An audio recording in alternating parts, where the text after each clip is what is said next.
En los últimos 20 años, Asturias ha pasado de un presupuesto de sanidad de 1.102 millones a 2.126. Este año supone el 35,6% del presupuesto económico. ¿Y qué recibimos a cambio los asturianos?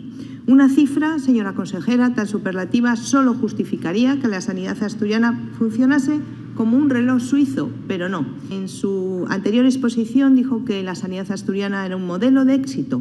Se lo voy a contar. Una lista de espera de 24.667 pacientes esperando una operación quirúrgica.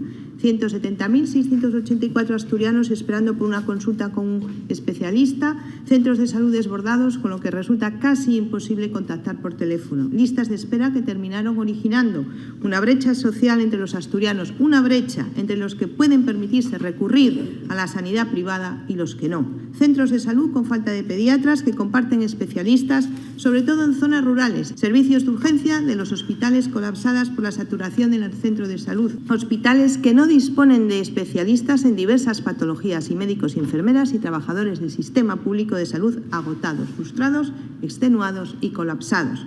Un sistema de salud en el que existe una falta evidente de profesionales gracias a las políticas socialistas a las que nos han tenido sometidos durante demasiado tiempo, lo que ha originado la huida de profesionales altamente capacitados en busca de unas condiciones laborales dignas. ¿Qué va a ser diferente con su gestión a la cabeza de la consejería? Pues permítame que lo presuponga a la vista de los antecedentes.